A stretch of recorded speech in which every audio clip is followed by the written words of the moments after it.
اور عبادت کہتے ہیں اسم جامع لکل ما یحبہ اللہ ویرضاہ من الاقوال والاعمال الظاہرۃ والباطنہ، ہر وہ قول،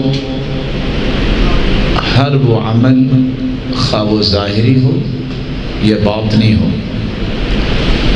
جس سے اللہ ذوالجلال کی رضا مل جائے، اس کی خوشنودی مل جائے، اس کو عبادت کہتے ہیں۔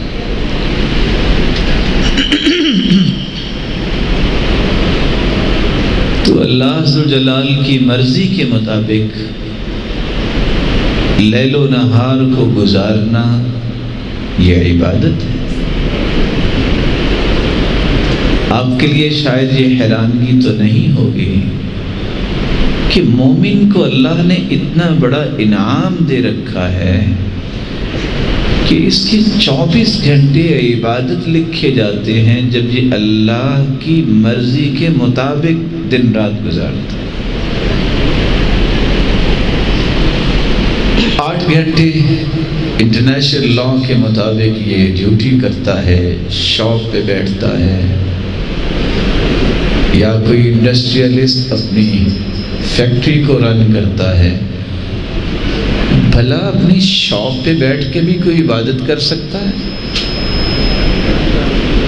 رسول اکرم صلی اللہ علیہ وسلم نے فرمایا، صحابہ نے نماز پڑھی تو ایک شخص تیزی سے نکل کے گیا، تو اس کو دیکھتے ہوئے ایک شخص نے تمنا کا اظہار کیا اور کہتا ہے، یا لیت لو کان ھذا فی سبیل اللہ، یہ تجارت کے لیے تیزی سے نکلا ہے، کاش یہ اللہ کی راہ میں اس طرح تیزی سے نکلتے۔ تو آپ صلی اللہ علیہ وسلم کو یہ بات پسند نہیں آئی۔ آپ نے کریکشن کیسے فرمائی؟ کہا سنو، ان کان خرج ھذا یسعى علی اولاده الصغار فهو فی سبیل اللہ۔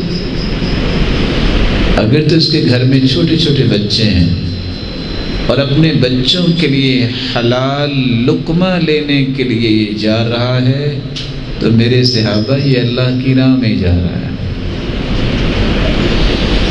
وَإِن كَانَ خَرَجَ هَذَا يَسْعَى عَلَى أَبَوَيْنِ شَيْخَيْنِ كَبِيرَيْنِ فَهُوَ فِي سَبِيلِ اللَّهِ۔ اور اگر اس کے بوڑھے والدین ہیں اور ان کے لیے حلال توشہ لینے کے لیے نکلا ہے، تو میرے صحابہ یہ بھی اللہ کی راہ میں نکلا ہے۔ تو یہ 8 گھنٹے کی ڈیوٹی یہ سنت کے مطابق اللہ ذوالجلال کی رہنمائی کے مطابق انسان کرتا ہے تو وہ عبادت لکھی جاتی ہے۔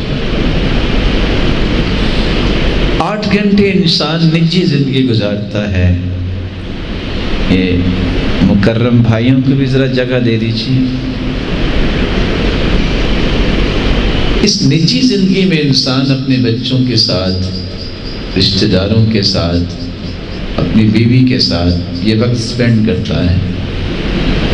بھلا گھر میں بیٹھا بچوں کے ساتھ کھانا کھاتا، یہ بھی عبادت ہے؟ جی ہاں، یہی مسلمان کا ایک امتیاز ہے۔ جب وہ اللہ کی مرضی کے مطابق زندگی گزار رہا ہوتا ہے تو اس کی عادت بھی عبادت لکھی جاتی ہے، اس کی ضرورت بھی عبادت لکھی جاتی ہے۔ آپ صلی اللہ علیہ وسلم نے فرمایا، ما اطعمت زوجتك فهو لك صدقہ، وما اطعمت ولدك فهو لك صدقہ، وما اطعمت خادمك فهو لك صدقہ، وما اطعمت نفسك فهو لك صدقہ۔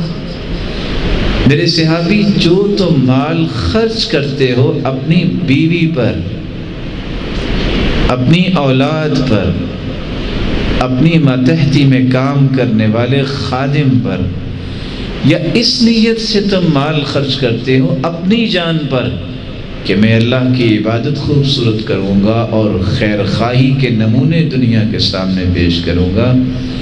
کروڑوں روپے جو تم ان 4 مدات میں خرچ کرتے ہو، جب قیامت کا دن ہوگا تو تمہارے نام اعمال میں یہ ضرورت بھی تھی، یہ واجب بھی تھا، لیکن تیرے نام اعمال میں یہ بطور صدقہ لکھا ہو۔